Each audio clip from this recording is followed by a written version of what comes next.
All right, open floor NBA podcast, and we are live this week from Oklahoma City, Rachel.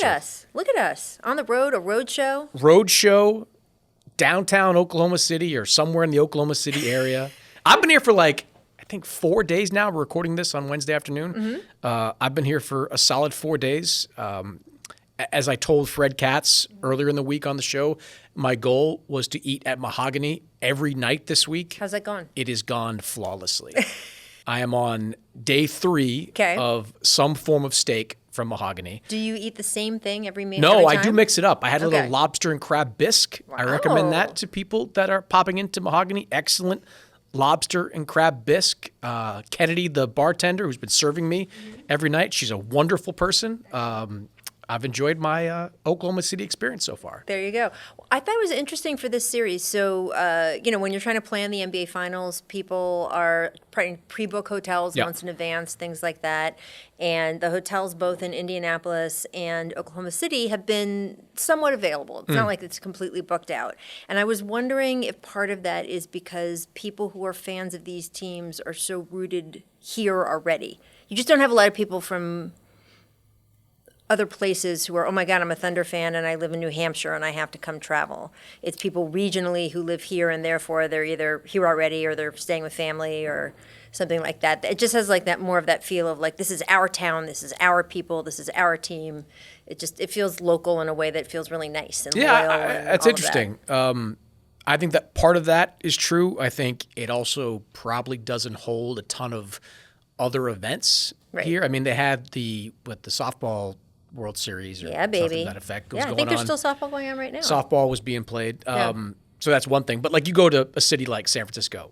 Yeah, I just meant that, it just feels, it's a nice, I like finals like this. I like teams that are in it like this where it feels like, we're, the whole state's behind them. That kind of vibe. I like it. I dig it. All right, well, we're going to get into the finals in a moment. We're also going to talk about the end of Inside the NBA on TNT, the end of TNT basketball, something near and dear to your heart as a longtime Turner employee as well. But we got to start with the big news this week. Man. Tom Thibodeau out after 5 seasons with the New York Knicks, fired just days after leading the Knicks to the first conference finals in 25 years. I want to give you some numbers on Tibbs' tenure in New York.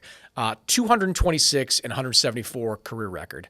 Back-to-back 50-win season. The 51 wins this season was the most since 2013. First conference finals I mentioned since 2000. Between 2001 and 2020, the Knicks advanced out of the first round just once.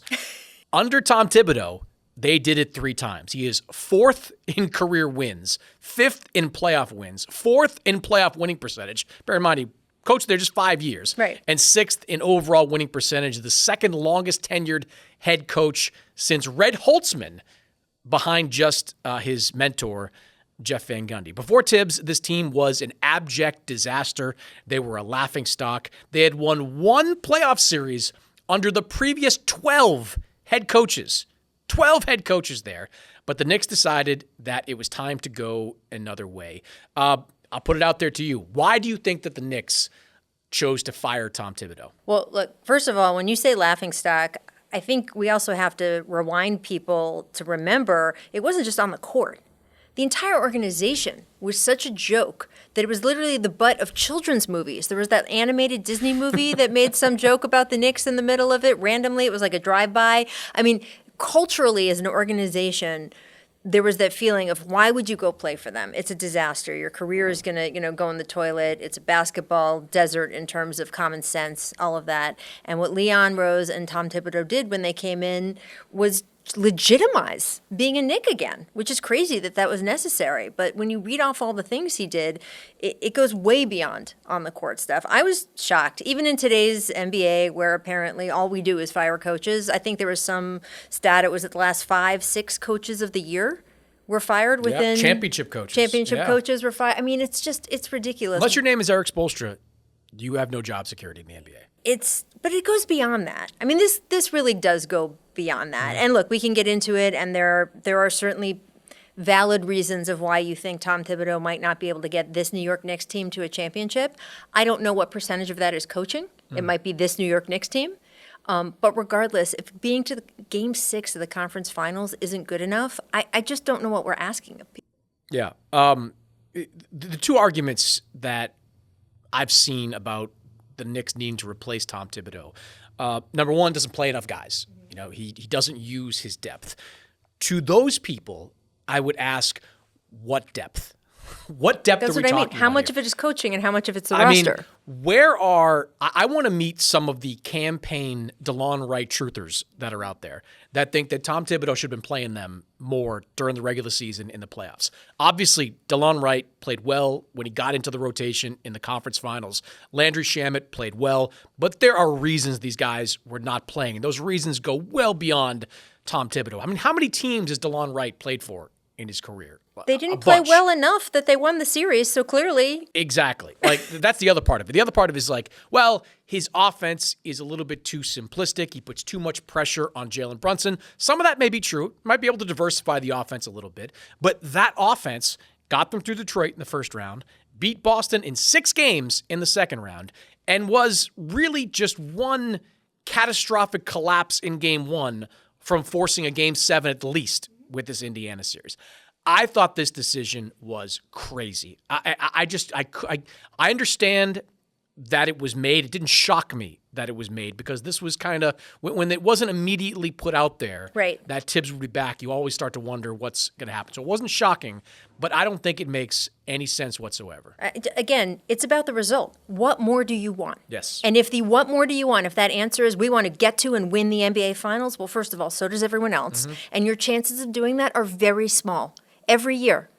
They're just small. You have a small chance of winning the title. So if that's the only acceptable measure of success, if the only acceptable measure is, did we win the title this year? No, fire the coach. You're going to go through 30 coaches in 30 years because it is very, very, very, very hard to win. And he doesn't play his guys this much. He does this too much. Whatever he does or doesn't do got them to game 6 of an Eastern Conference Finals. So nitpicking how he got there and firing him on the basis of that is just, I don't understand it. I don't understand what we're doing, and I know the old maxim of, well, it's easier to fire the coach, you can't fire the players, but the roster that the Knicks are dealing with, which, by the way, is very, very good, it's just not exceptional, right? There are defensive liabilities with your 2 best players, and there's the depth, as you point out, is an issue. So even though it's a very good roster that will get you deep, especially in this Eastern Conference, it is not, in my mind, a championship roster. Is it in yours? I think it's an Eastern Conference championship roster.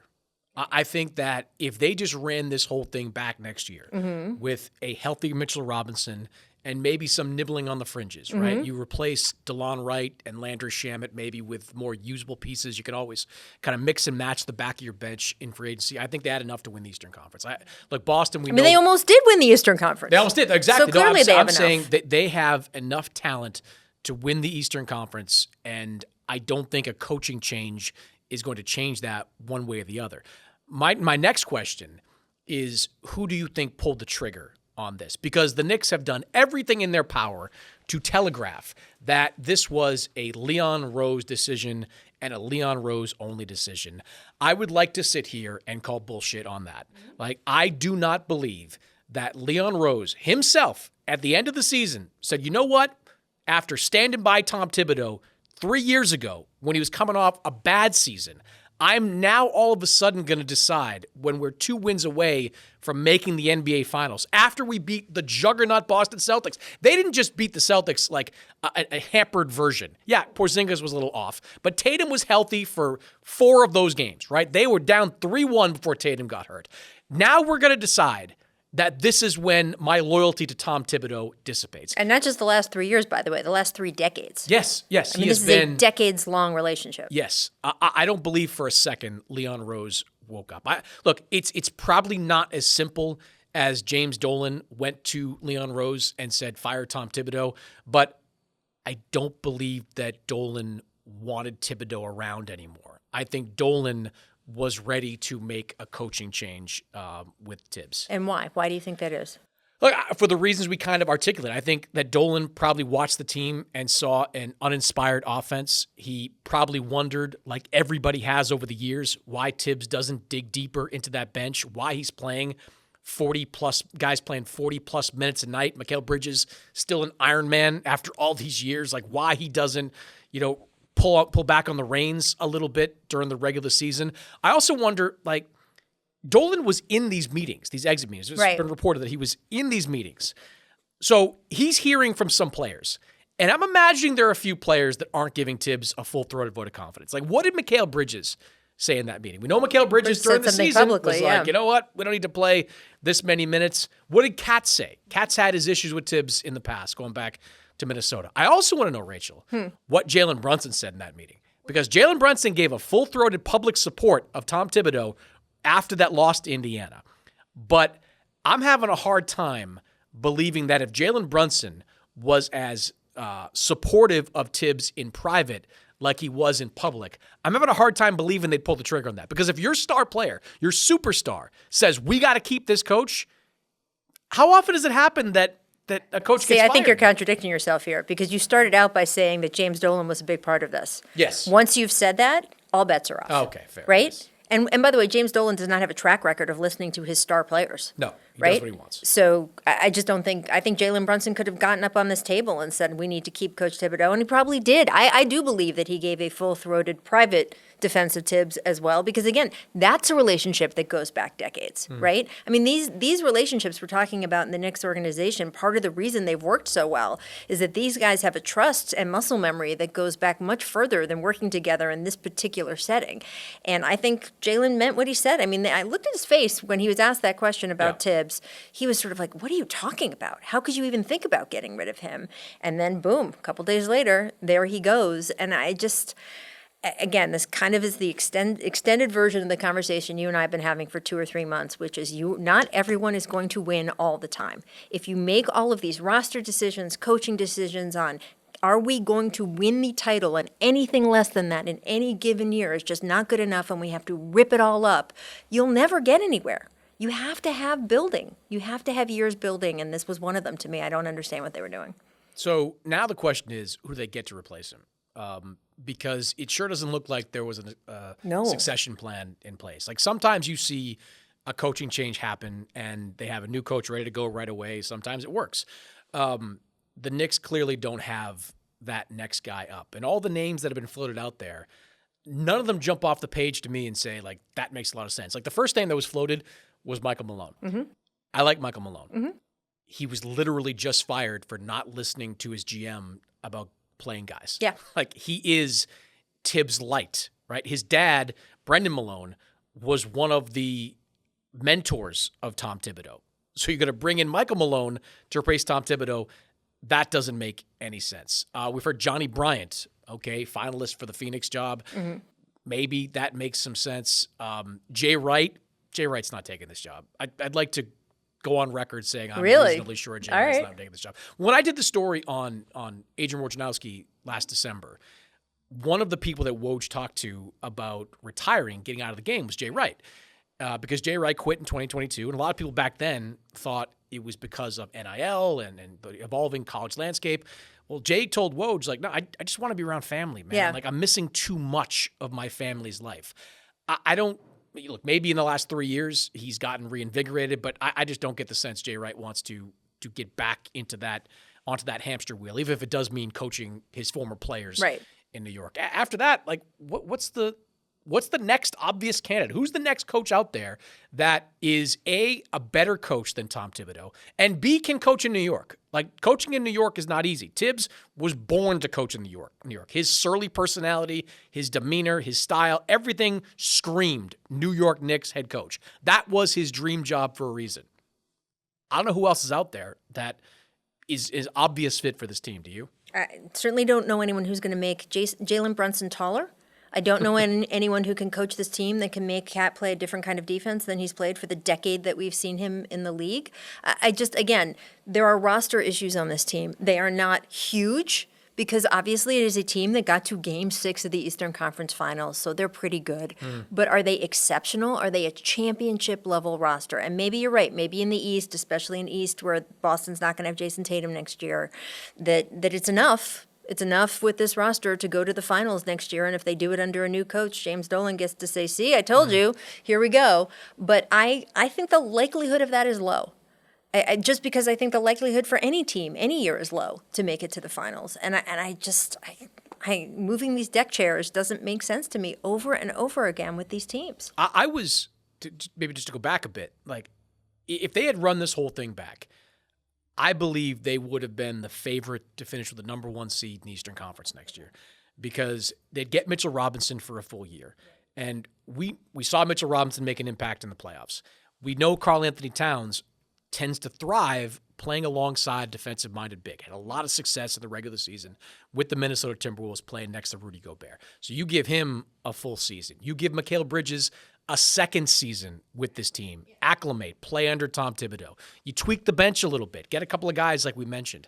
There's no reason to believe that with Boston taking a step back, Indiana's still out there, sure. I was going to say, the Pacers' disrespect from you right now is pretty high. The Pacers were still, they were a 5 seed? They were not a great regular season team. Maybe they're not a great regular season team. And look, the Pacers, by the way, we're not going to get into their offseason, but they've got some big decisions to make. They've got some big contracts they might have to dole out to keep team together. The Knicks, we knew the core of that team was going to return intact. The core of that team was going to be enough to be a front runner in the Eastern Conference. I just think this is the Knicks going backwards. This is kind of the same old Knicks where James Dolan has his fingerprints on a basketball-related decision. You fire a coach that was the most successful coach in recent memory that turned around your laughingstock of an organization, along with Leon Rose, who played a big part in doing that. And now you let him go with no succession plan in place. I just think it's all a mess. Again, doesn't make sense. The only thing you could do better than what they did was get to the NBA Finals and I guess win it. That was the beginning of the sentence of the press release was, getting to a championship level, delivering a championship. Yeah. If that is the standard, if you rip up the roster, if you fire the coach, every year you don't win the finals, your team will be a disaster in the long term. And as you point out, that is a James Dolan hallmark. So I believe it when you say it. I believe it sounds right. It springs true. The other names that keep getting brought up now, I'm reading like Jason Kidd. I was told Jason Kidd does not want this job. Ime Udoka, why would Houston ever let him go? Why would either of those guys leave where they are? I mean, you could see. I mean, look, now that Cooper Flag's going to Dallas, I can see why Jason Kidd wouldn't want to leave Dallas. Maybe Ime Udoka liked coaching in Brooklyn, likes New York. I don't know. Maybe. But either way, why would the Mavericks ever let Jason Kidd out of his contract? Why would the Rockets, who are functional again, why would they ever let Ime Udoka out of his contract? They're just as an obvious candidate. And whoever winds up getting that head coaching job, they better make it to the NBA Finals. Because that's what I mean. That's it. Tom Thibodeau showed how far you can get under him. The bar is Game 6 of the Eastern Conference Finals. You need to clear that bar to justify firing that man because this group's not going to change, and it's probably going to get better for the reasons I mentioned. It's going to get better because Robinson's back. It's going to get better because Bridges is back. It's going to get better because they'll tweak with the roster a little bit. I just think that this is an old Knicksy type of move. Where are you on the Kevin Durant rumors? I don't like this. Okay. I've gotten Chris agitated. It worked. I got him agitated. Whoever thinks it's a good idea to trade Karl Anthony Towns for Kevin Durant, go to bed, right? I love Kevin Durant. He's 37 years old, and he's going to want a new contract. And the days of Kevin Durant being a great two-way player are over. He is still a great offensive player, but he is not a great two-way player anymore. Karl Anthony Towns is a deeply flawed guy. We know that. Player, I should say. As a guy, he's a great guy. But he is a tremendous offensive player. You saw in the playoffs his ability to take over games down the stretch. And I'd remind you, the roster is not a problem. You were in Game 6 of the Eastern Conference Finals. You beat the healthy Boston Celtics. Jalen Brunson, your star, cooked the Celtics' great defensive guards. You were right there on the cusp. If you hadn't choked away Game 1 in the way that you did, you might be sitting here in Oklahoma City enjoying good steak and getting ready to play Game 1 of the NBA Finals. I just think Would that have been good enough for the Knicks? If Tibbs had reached the finals? I mean, that's what's crazy to me. Well, that's the theory. Level? Some people have the theory that they were going to fire him anyway. And they weren't going to let a long playoff run dissuade them from that. I don't really get that. They were the third seed in the Eastern Conference. I was going to say that is just a level of shooting yourself in the foot that I do not understand. It's the Knicks, though. This is what they do. All right. Talk about the teams that made it. Well, the end of the Knicks-Pacers series also served as the end of the NBA on TNT. I know. After Sadness, 4 decades tears of calling NBA basketball, Turner will fade off into the sunset, ceding the spotlight to ESPN, Amazon, NBC, beginning next season. You were part of the Turner family for a number of years. Did you get a little I did. pit in your stomach when you Yes. watched them sign off, watch Kevin Harlan sign off? I mean, first of all, is it possible for Kevin Harlan to be underappreciated considering how much he does and how many people like him? I still think he's underappreciated. I think he's one of the most eloquent broadcasters we have in sports, and I feel lucky to have gotten to work on his broadcast team for as long as I did. I worked with him and Reggie for a long time. Before that, I worked with Marv Albert and Steve Kerr on their broadcast team for a long time. And then, of course, getting to work with the Inside the NBA guys was just always so much fun. Every time I got to go on that show and just be part of that group, they make you feel like family from the moment you get there. And I think that's obvious, even if you've never worked there, because as a viewer, they make you feel like family and you're part of the gang and all of that. And I think that that's rare in the media landscape these days. And I think everybody watching knew that something very special was drawing to a close. And yes, the Inside the NBA show will go on. There's some controversy over how self-contained a unit that will be within the ESPN universe. And really, that's the question about whether we will still have this thing that we love so much. How the same will it be? But regardless, an era has certainly ended, and a lot of the sort of mechanics of how games worked and how games felt when they were on TNT is ending. And a lot of good times, man. I'm sad to see it go. I don't care. What is right? You have no feelings. I do have feelings. You have no feelings. Well, here's why I don't care. Here's the reason why I don't care. All the guys you mentioned, all the people you mentioned are going to be calling games next year. Like Kevin Harlan is going to be working. Is he with Amazon? He's going to be working there, I think. I think so, yeah. I don't remember which. Reggie Miller, I think, is going to NBC to call games. Yeah. Stan Van Gundy is going to Amazon. All these voices that gave this emotional sign-off at the end of the season, they're all coming back. We will see you in 4 months. Like, I do have sympathy for people behind the scenes that are not going to be part of this anymore. But at the same time, like, Inside the NBA is going to be produced by Turner. Like, that's presumably that production is going to remain intact. Like, and all these people, the cameramen, all the people that work cold. there, they're going to wind up working for these other companies. Cold man. You have been in TV long enough that you probably have seen a cameraman while you're working at CNN, also at TNT, at ESPN. By the way, yes, my entire career has now become a round robin of I work with you here, now I work with you there, and now I work with you there. Of course it has. I think Paul Pierce and I have worked together on 3 different networks at this point. In fact, I know we have. But that being said, each experience has been pretty different. When I worked with Paul Pierce at ESPN was different from when I worked with him at Showtime, is different from when I now work with him at Fox Sports. The vibe, the feel, what kind of TV we're producing, what conversations we're having, there is a tone set by the place you work, and I do think it is going to change. It's something that's ending. NBA and TNT was a thing for a long time. Craig Sager is no longer with us, which makes me very sad, and it is saying goodbye to a chapter that included him, and that makes me sad that is now forever closed. There are things that were unique to being there that are no longer. And I am curious about what's going to happen. Having worked in both places, I worked at Turner and I worked at ESPN, and I am very curious to see how much of a solo unit TNT can be, and Inside the NBA can be, rather, even though it's still produced down by Turner. Pat McAfee obviously is the example that people are using, as that show is fully produced in Indianapolis, actually, and just delivered to ESPN as a block and said, here, air this. And is that what's going to happen with TNT, or are there going to be... Well, let's talk about that. Because, is there going to be influence? Inside the NBA is going to go over to ESPN next season. So I keep saying TNT. I mean Inside, yes. We don't know what form it's going to take and how often it's going to be used. Charles Barkley, God love him. Like, Charles is just such a great interview.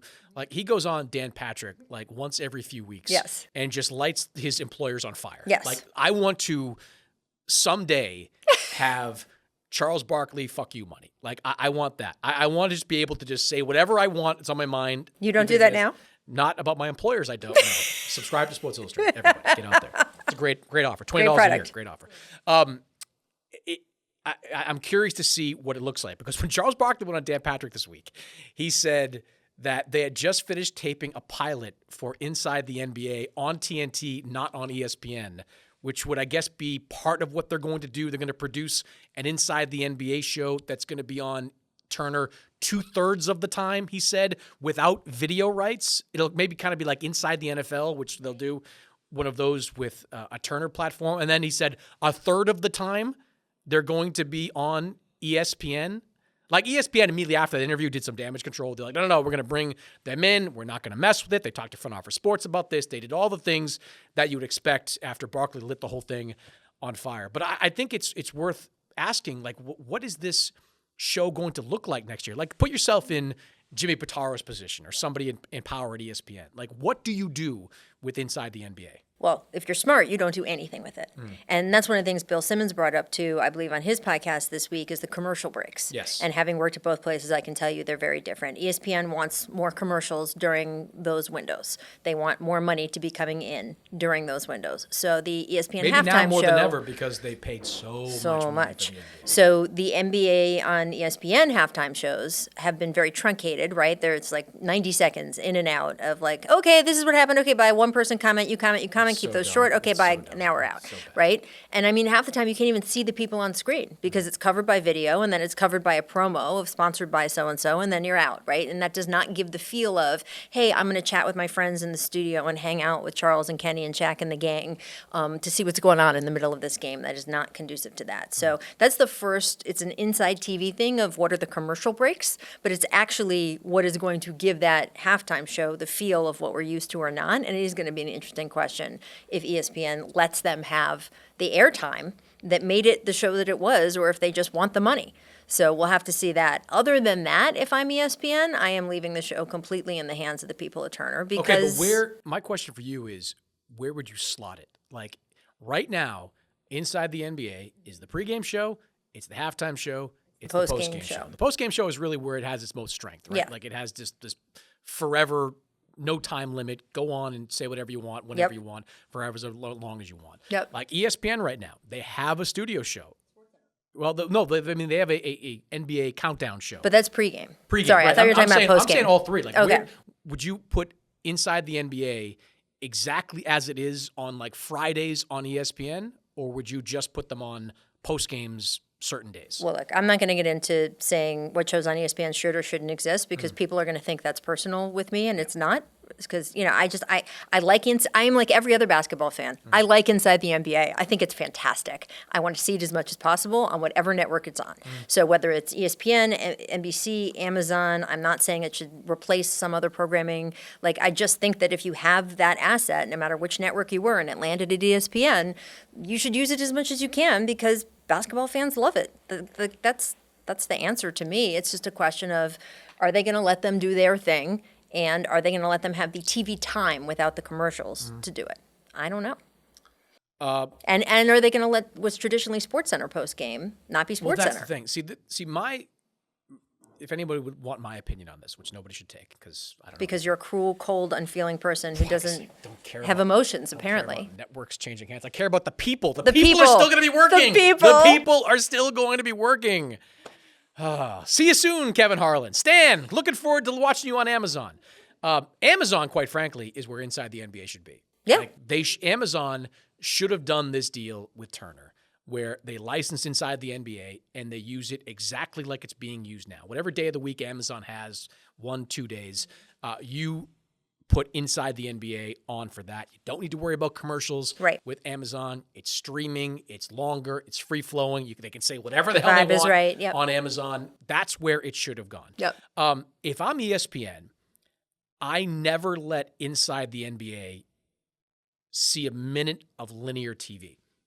I think you keep linear TV exactly as it is. You keep the pregame show, the halftime show. Scott Van Pelt comes on afterwards to do his thing. Right. Keep everybody happy there. And you put Inside the NBA on your direct-to-consumer platform. Right. Like Inside the NBA would be the official pre, half, and post-game show of whatever DTC platform they've got. Flagship, whatever they're calling ESPN now. They're just calling it ESPN. You also stream it on Hulu. You stream it on all the streaming platforms. That's where Inside the NBA goes. I don't think that's a perfect solution either because... I don't think it works financially.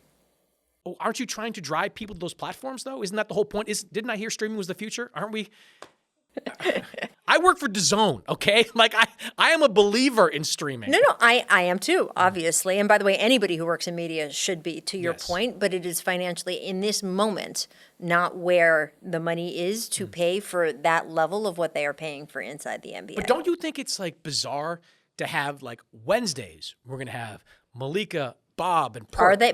Fridays. Is that what they've decided? I don't know. I don't think we I know don't yet. So I don't know. I mean, we have to kind of wait and see what they decide to do. What I'm more worried about as a fan is less about, oh, is there another show on, or what's the internal whatever inside ESPN. I mean, as a fan, what I care about is, can I see Ernie, Shaq, Chuck, Kenny do the things that I want to see them do, frankly, in that Studio J with the board there and where the Christmas tree goes, and I want to see Underdog, and I want to see all the things that I'm used to seeing on that show. I want the funny memes. Yeah. We're coming in and out of commercial. They'll show a half tweet, a half meme thing that studio crew and Tim Kiley and the guys in the control room know how to do that, frankly, I've never seen any other TV show be able to master live in real time. I want all of that stuff. If that stuff exists, put it on. If you want to put it on my computer streaming, if you want to put it on my TV in a little box when I put up Apple TV and I have all my little boxes, if you want to put it on linear TV, I don't watch linear TV on TV that much anyway. I'm one of the people who watches it on my phone half the time. Wherever you want me to find it, I just want to be able to see that. And as long as, in this case, it's ESPN, the network that bought them doesn't mess with that, that's my hope as a basketball fan. Isn't everything like, when was the last, do you own a cable box? I don't know. I own a DirecTV that I use through an app. Yeah, exactly. Which is pretty funny. You use internet. It's It's all the internet, yeah. yes. Like I think it was 2018 when I got rid of my cable box. Yeah. So for like 7 years, I've been without a cable box. Yeah. Like everything's streaming now, Yeah. ultimately. You're watching linear TV via a streaming device. I don't know enough about the economics, but I wouldn't mix and match the Inside the NBA show with Countdown, with all. I just think it makes things too confusing.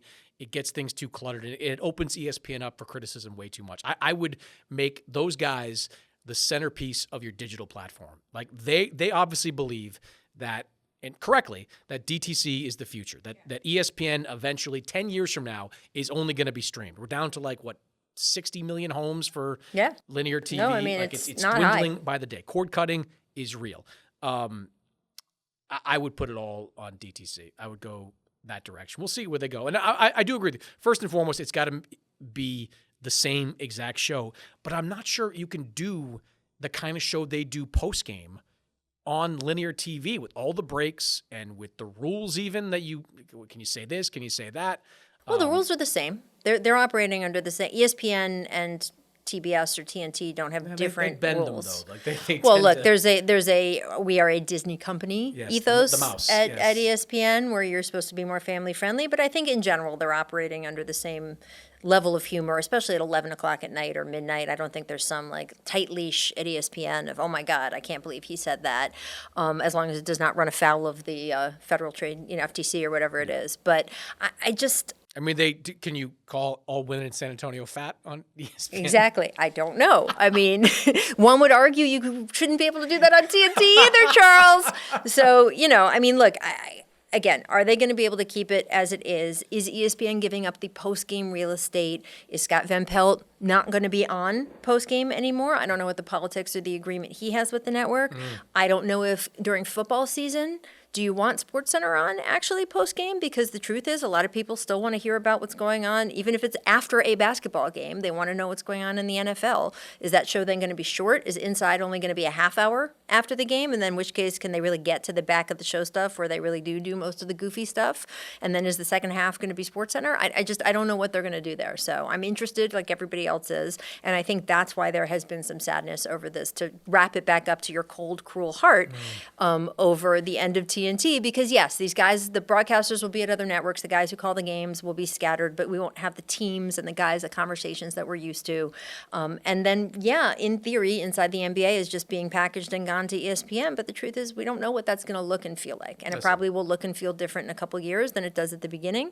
And so all of that means something is ending. I'm excited to watch Rizzoli and Isles on Thursdays. Castle, on man. TNT. Castle. So when I worked Thursday at nights. when I worked at TNT, one of the big questions was, could you outrate the Castle rerun? And shockingly, a lot of times, Inside the NBA, as beloved as it is, Couldn't outrate it. did not.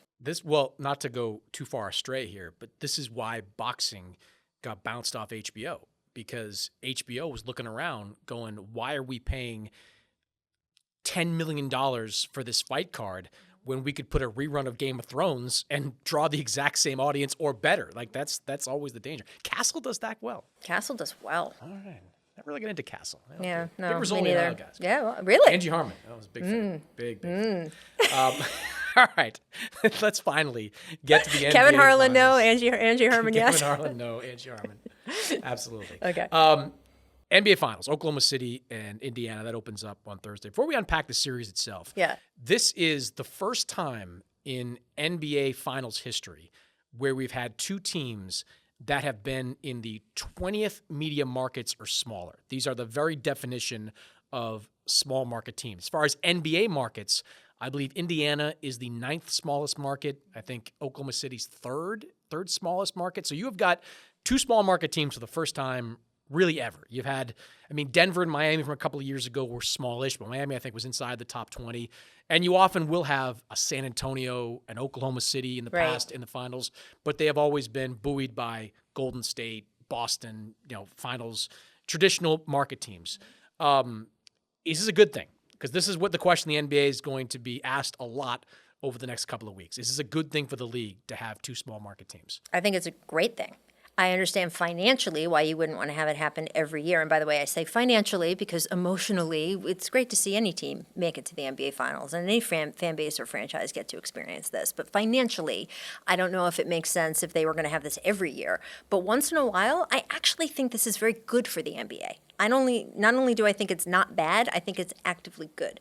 I think it is important sometimes to have an NBA Finals that is for the hoop heads. It's for the authentic people who actually love basketball, who understand how good SGA is, who understand what a thing of beauty it is to watch Oklahoma City's defense, who love watching the sort of pace and transition game of the Pacers and sort of what Tyrese Halliburton can do, to reward people who appreciate that level of basketball as opposed to is Steph Curry playing and who's launching three-pointers. I think it's good for the league to be able to reward the core fan base and say, we're going to get to watch this beautiful level of basketball played with two teams that have really interesting hoop head type of authentic storylines. I think it's good. I think if it's just sort of the biggest tent all the time, I don't think you're really keeping that core in the same way you are with a series like this. So short term, it's going to be ugly. Like, the numbers are not going to be good. No. They're not. But that's okay. Right, yeah, and I'll get to that. But you saw in the Western Conference semifinals, or the conference finals, rather, Oklahoma City and Minnesota, some of the worst numbers we've seen in years. Right. And some of that had to do with the games weren't competitive. Game 3 wasn't competitive. Game 5 wasn't competitive. That factors into it. But the numbers were really bad. And I think the numbers in this series are going to be really bad. That said, I lean towards more your opinion that over the long term, this is going to be good for the NBA. For starters, the NBA, there's no fallout for the NBA to having bad numbers. They have a new TV deal. We just talked about 11 years, $75 billion. This could be watched by you, me, and our families, and the NBA wouldn't care because they're still going to get their checks next season. And we have seen in the past where guys from smaller markets or lesser-known guys, they get opportunities on stages like this. Look, Shai Gilgeous-Alexander is the MVP. You know he's great. I know he's great. Does some guy watching the game in New York that doesn't see a lot of Shai, does he know he's great? Well, he's going to get a good look. Does somebody up in Fresno who doesn't watch much NBA, who tunes into the finals, he's going to get a good look at Shai? I think there's going to be a trickle-down effect for guys like Shai, guys like Halliburton, guys like Jalen Williams, guys like Miles Turner, who are going to get the most eyeballs on them that they've ever had, that's going to help them next season, and it's going to help the NBA over the long term. And I do think long term, having not just two small market teams, but the potential for 4 small market teams and 5 small market. Look, 3 of the final 4 teams were small market teams.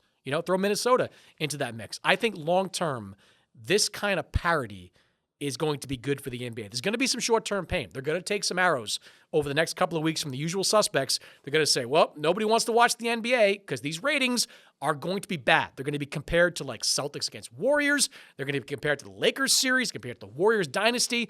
But long-term, I think it's probably a good thing that there's a level of unpredictability in the NBA playoffs that we've never seen before. I just think you have to think of bad for who, right? They're going to be bad. Bad for who? Bad for what, right? So, for TV networks, but probably. For ESPN, that's a little bit of a boogeyman, right? This whole discussion is sort of in some ways something to discuss. To your point, it's not bad for the NBA. The NBA is going to make just as much money walking out of these finals as they would if it was Celtics Lakers, and so it's not bad for the NBA in terms of financially. It's not bad for NBA fans because if you again are a hardcore basketball fan, it's actually good for you. This might be better than having to deal with some of the do I have to see the this of that again? I mean, hardcore basketball fans are constantly complaining about the way TV networks all it is Steph and LeBron. I never see anyone else. Well, here's your chance to see someone else.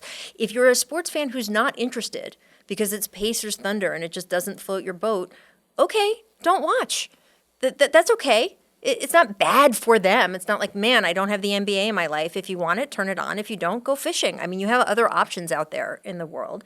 It's not bad for the teams, right? So it's not bad for them. There is one entity, this is, quote, bad for, ESPN, ABC. And guess what? The Walt Disney Company made $91 billion last year. That was the revenue they reported. $91 billion. They're going to be okay, too. So even if the ratings aren't great, and even if because of that they don't draw a lot of advertising money, everyone's going to be okay. I just think it's a little bit of a boogeyman sort of false thing in the room of this is really bad. Bad for who? It's bad for one company that's going to do just fine. Yeah, that part I agree with. I think what makes it worse for that one company, as we segue to the series, is that it might not be a long series. It might be a short series, Rachel. Oklahoma City is a huge favorite coming into the series. They are minus 700, according to DraftKings, which is the 7th largest NBA Finals betting line ever. The Thunder won both the games against Indiana this season, winning close on the road. They blew out Indiana at home. Didn't have Chet Holmgren either for either of those games. I don't want this podcast to be about disrespecting the Indiana Pacers. I want to make that clear right at the top. They were 30-1 to win the Eastern Conference. They did that. They beat the Bucks. They beat the Cavs. They beat the Knicks. They beat the teams in front of them. They have a true superstar in Tyrese Halliburton, who is the breakout star of this postseason, no question. But I am struggling to identify a path to victory for the Indiana Pacers. Everything Indiana does, Oklahoma City does either a little bit better or a lot better. They play fast, Oklahoma City plays faster. They have a great lead guard, Oklahoma City has the best lead guard in the world. They have a parade of reliable defenders. Meet the law firm of Dort, Caruso, and Wallace, who are like the best trio of defenders we've seen in the NBA. The Thunder were number 1 in the NBA in net rating. Indiana was 13. Yep. So let's start here. Do you see a path to victory for the Indiana Pacers? I don't. That doesn't mean that there isn't one, but no. And look, here's the thing. When unlikely teams win series, it's because, quote, things happen that we cannot predict or expect. Sometimes it's an injury, knock on all the wood. I don't want to see anyone injured, but if there is a major injury on one side or the other, it will change the equation of these NBA Finals. If there is some crazy in the San Antonio Spurs played the Miami Heat and the air conditioning in the building wasn't working. You can have your theories on how or why, but it changed the game. LeBron James cramps up and the best player at the time in the world is out of the game. That changes what we expected from that basketball game. Tyrese Halliburton in game 1 against the New York Knicks hits a shot that bounces up into the literal rafters and happens to come down through the bucket, right? I mean, with the Kawhi shot a few years ago. I mean, we see these things that we couldn't possibly expect. So do a series of those things have to happen for the Pacers to win? Yeah, probably. But also, we've seen it happen. It's not like we haven't. So is there a path? Yes. Could I sit here and tell you what it is right now? Not possible, because it would take, to me, one of those sort of unusual, unpredictable things. Just SGA's numbers alone, in the 2 games they played against the Pacers, he averaged 39 points, 7 rebounds, 8 assists, shot 56% overall, made 7 of his 11 three-point attempts, and 21 of 23 of his free throws. He plays well against Indiana. Good. He's good, and he plays well against this team. So I just think, to your point, you can sit there and go through point by point of all the different things the Thunder do and that they do well. The Pacers, I think, are going to give us some really fun games. To me, this might end up a little bit like the MVP vote. Right? So we spent the last half of the season talking about, oh my gosh, SGA and Jokic, it's neck and neck. It's so close. They're both doing these spectacular things so well. I'm so torn. It's going to come down to the most minute category in making my decision. I'm going, 15 categories in when I normally only have to go 8 to pick an MVP. And yet when you got to the actual vote, it was 70-30? Yeah. It wasn't close in terms of the voting. So while individual voters may have had real, heartbreakingly razor-thin moments of how to vote, a big chunk of them only broke one way. I think that these games might have these razor-thin, heartbreaking sort of, oh my gosh, hairline moments of who wins, but it might be 4 in a row for the Thunder, or maybe 5 out of 6. Maybe we get to a game 6. Look, that's what the Pacers experienced in the conference finals last year against Boston. 3 of those games of a sweep were decided by 5 points or less. They were competitive in them. They just couldn't push it over the line. I just think Indiana needs like a perfect storm to happen. Like, they need this series to be a track meet. They got to play up and down every single possession, made baskets, throw the ball up the floor, organized chaos. They need Halliburton shooting low to mid 40s from 3-point range, being aggressive, and that's going to be tough. Like we saw in that series against the Knicks, when Halliburton was squared off with Mikal Bridges, he didn't get aggressive. He often kind of resigned himself to not getting the ball or not being able to be his usual aggressive self. And look, he's not a great one-on-one player to begin with. Like statistically, his isolation numbers are not spectacular. Now he's going to be faced with Lou Dort, his most physical defensive player in the league. Alex Caruso, one of the smartest defensive players in the league. Casey Wallace, a little bit of both. They got 3 guys that are going to find ways to take Halliburton out of his game. The Thunder give up a lot of corner threes. Like, is this a Thomas Bryant series? Like Neesmith standing in the corner, making a bunch of threes? I mean, that is certainly part of the game plan for Indiana. I expect Tyrese Halliburton to have some great moment during the series. I'm excited for that. I'm expecting Rick Carlisle to do something really smart and cagey and sort of, something that throws the Thunder off their feet for possibly even a whole game, if not, 3 quarters. But I just don't know if in the aggregate it is enough to add up to either a Pacers win or even an extension to 6 or 7 games in this series. I'll tell you what could get them there. Miles Turner, who did not play well in those 2 games against Oklahoma City. Averaged 11 points per game, 31% from the floor, 14% from 3. He needs to have a monster series. They've got a bunch of guys in Indiana having great 3-point shooting playoffs. They've got 7 guys averaging better than 40% from 3 in the playoffs. Miles Turner needs to be a difference maker in this series. He's got to outplay Chet Holmgren. He's got to play Isaiah Hartenstein off the floor because he's too much of a threat from the perimeter. To me, Miles Turner's the one guy that could throw a wrinkle into all this. If he plays over his head, if he plays to an all-star level, he might be a difference maker. Do you have any Jalen Williams questions still? Oh, I've given those up. Like he was like, and I wrote this in the magazine back in April before the playoffs. Like Oklahoma City believed, and they believed top to bottom, that they were ready for a playoff run. They believed in Shea. They believed that their experience last year could push them in a positive direction. The one wild card they didn't really know about was Jalen Williams. And he's shown he's good to go. Like his numbers in deciding games, that game 5 against Minnesota, the way he played against Denver in game 7, like he has shown up in big moments. And I've been around this team for a few days now. Like they are like basketball Prozac. Like nothing seems to be rattling them at all. Like it's not like an indifference, but they know the task at hand. Like they know the assignment here. They're not happy to be here. Like they're not like, and I don't think Indiana's happy to be here either. But I think Oklahoma City came into this postseason believing it was championship or bust, and they're not there yet. And they still believe they're still operating like there's work to be done. No, 100%. Apparently, that's how the New York Knicks feel too. It's championship or bust because they fired their coach. That's too bad. Last thing for you is a championship for either team right now. Yes. Who gets elevated the most with a championship? Like who sees their reputation, their resume, what gets burnished? Who gets their stuff burnished the most with a world championship? I think SGA. I don't think there's any question. I mean, the Thunder in general, but I think the Thunder's place in American sports right now is what it is, whether they win or not. I think they're seen as young and gritty and, fun college-y team vibe, and Oklahoma City's games, aren't they so great, how everyone stands until the bucket, and look at everybody in their T-shirts. I think that whole image of the Thunder is there, and I think if they win, that's just going to be amplified. But I think SGA will be given that entree into that higher level of not just being an NBA star, but being an American sports star. And so I think he has the most to benefit here. And, Tyrese Halliburton, I think, is a really fun story. I think in playing against the Knicks in that huge media market, I think that he already got that shine. I think that people who didn't know Tyrese Halliburton existed before 2 weeks ago know now. I'm not sure the NBA Finals is going to change that. And maybe, again, if they can win, if the Pacers win and it's because Tyrese hits the series of, and crazy, credible shots, yes, he gets elevated too. But I don't think he's close enough to the door. SGA is knocking on the door of not just NBA stardom, but American sports stardom. And when I say American, by the way, I know he's Canadian, but I mean in the American sports universe. And I think this will propel him past that door. What do you think? I agree with SGA. I think once you win an MVP, you enter a rarefied air.